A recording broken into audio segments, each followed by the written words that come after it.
Kenapa, Mbak? Papa beliin air ya? Bentar aja. Papa. Nih, Ma, diminum dulu. Kasih, Ma. Kenapa kamu beli? Ih, kok anget? Enggak. Ke dokter ya? Kamu batuk-batuk loh malam-malam. Selamat malam Ibu, saya dengan Dokter Dava. Apakah benar dengan Ibu Fitri? Benar, dokter. Ada yang bisa saya bantu Ibu? Iya, Dok, saya jadi ada batuk-batuk sama nggak enak badan, Dok, dari kemarin. Saya takut, Dok, kalau COVID. Oh baik Ibu, nanti akan kami periksa terlebih dahulu ya apakah Ibu terpapar atau tidak. Apakah Ibu bersedia? Iya, Dok. Terus kalau saya positif gimana ya, Dok? Jika Ibu hasilnya positif, maka kami akan merawat Ibu di rumah sakit ini ya. Oh gitu ya, Dok. Soalnya saya ada anak yang harus saya beli di rumah, Dok. Oh tenang saja Ibu, jika Ibu positif kemudian Ibu masih memiliki bayi, akan kami berikan penjelasan bagaimana cara menyusui pada Ibu yang terkena COVID. Tolong didengarkan baik-baik ya Ibu ya.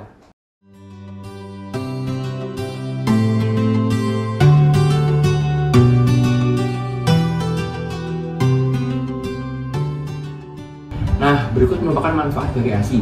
Yang pertama, membantu tumbuh kembang dari anak. Yang kedua, itu mencegah resiko infeksi akut dari yang pertama adalah diare, kemudian infeksi saluran kemih, yang ketiga adalah pneumonia, yang keempat adalah influenza, yang kelima adalah infeksi telinga, yang keenam adalah meningitis, dan yang terakhir adalah hipertensi.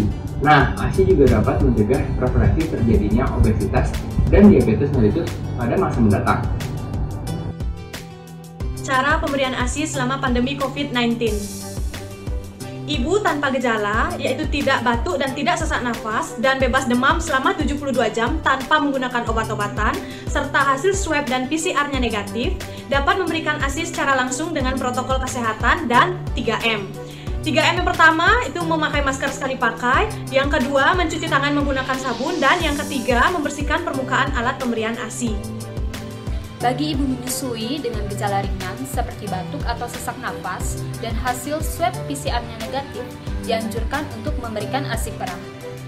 Bagi ibu menyusui dengan gejala berat seperti batuk atau sesak napas dan hasil swab PCR-nya positif, dianjurkan untuk memberikan susu formula yang didapatkan dari puskesmas atau layanan kesehatan lainnya. 5 prinsip ASI perah. Yang pertama, pengguna pompa ASI perah tidak boleh bergantian dengan ibu yang lain. Yang kedua, alat ASI perah harus disterilisasi setelah dan sebelum digunakan. Yang ketiga, bersihkan permukaan botol sebelum akan disimpan. Yang keempat, simpan ASI perah dengan benar. Dan terakhir, yang kelima, simpan alat pompa dengan benar. Bagaimana sih manajemen ASI perah yang tepat? Yaitu dengan 3 prinsip. Yang pertama, jumlah yang cukup sebanyak 8-12 kali pompa per hari selama 15-20 menit per payudara. Yang kedua, teknik perah yang tepat, yaitu tanpa menimbulkan rasa nyeri menggunakan pompa elektrik maupun manual. Dan yang ketiga, mencegah kontaminasi pada alat dengan membersihkan alat perah sebelum dan sesudah penggunaan, serta menyimpan ASI perah dengan benar. Nah, teknik memerah ASI dapat dilakukan dengan 2 cara. Yang pertama, dapat dilakukan menggunakan tangan secara manual, dan yang kedua, dapat dilakukan menggunakan pompa. Di sini sudah pada tahu belum bagaimana cara yang memerah ASI menggunakan tangan? Yang pertama, mencuci tangan hingga bersih dengan benar. Yang kedua, memijat daerah puting agar aliran ASI yang keluar dapat membersihkan daerah puting, dikarenakan ASI ini mengandung antibakteri. Dan yang ketiga, meletakkan botol ataupun wadah yang sudah disterilkan di bagian bawah payudara untuk menampung ASI.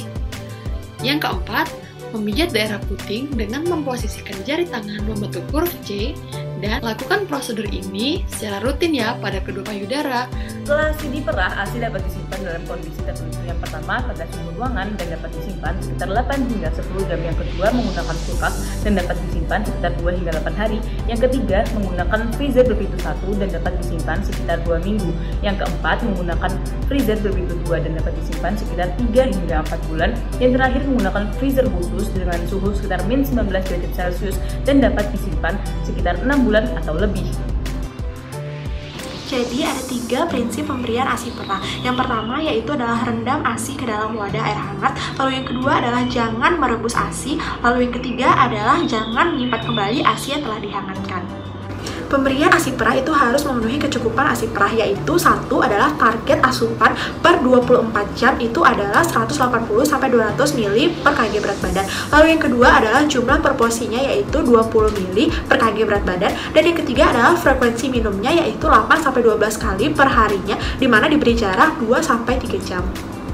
Baik, sudah pada tahu belum? Jenis pompa ASI itu ada dua, yaitu pompa ASI manual dan pompa ASI elektrik, di mana pompa ASI manual ini lebih diperuntukkan pada ibu yang lebih sering menggunakan pemberian ASI manual, sementara pompa ASI elektrik lebih diperuntukkan oleh ibu yang sibuk dan lebih membutuhkan keefisienan. Baik, cara memerah ASI menggunakan alat pompa ASI elektrik. Yang pertama, pasang seluruh komponen yang ada. Yang kedua, pasang kap pada payudara dan kemudian nyalakan mesin, sesuaikan kenyamanannya. Yang ketiga, tunggu hingga ASI penuh. Baik Ibu, apa penjelasan saya sudah jelas? Sudah dok. Apakah Ibu ingin menanyakan hal lain? Tidak dok. Baik, selanjutnya Ibu akan diperiksa. Silakan Ibu.